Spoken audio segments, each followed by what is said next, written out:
Hello, this is Reverend Don Lewis coming to you from beautiful Florida. And today our question comes to us from JasonCourtRight. And Jason asks a follow-up question to our earlier questions about cutting bonds or cords, which had been asked by Texas Pagan 1. Jason's question is whether there are certain bonds which cannot be severed no matter what you do.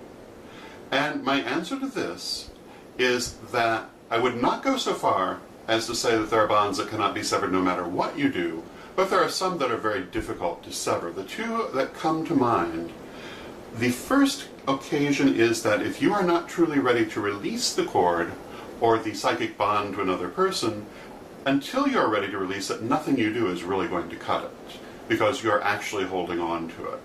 There are things you can do to expedite that, such as soul retrieval, burning spells, and other things to work with the emotions that are holding on to it. But unless you actually release it, you cannot really release it. Now, of course, consciously you may think you have, but often we have to look much farther into ourselves than what is on the surface of our mind. And sometimes we think we've released things that we really have not released. So that's one occasion when simple spell work might not be enough to cut that cord, because whether you know it or not, you may be holding it. Now, the other occasion is karma. There are certain things that karma will drag you back to as long as you're attached to them until you learn the lesson of them. What can you do to expedite that? Well, you can try to learn the lesson, and you can tell Spirit, you know, I can learn this lesson in other ways. Please send it to me in other ways. That might help.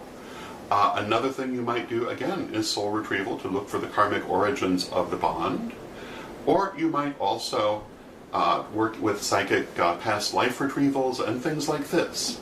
However, until you've learned the lesson, whether through repeating the experience or merely through learning the lesson, you will not be able to sever that bond because you are still attached to it through karma.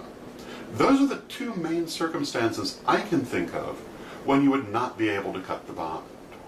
And even then, eventually you will be. You just have to get there. So I hope that answers your question, and until next time, may you blessed be. Hi, I'm Terry the Stone Lady. For all your crystal and stone needs,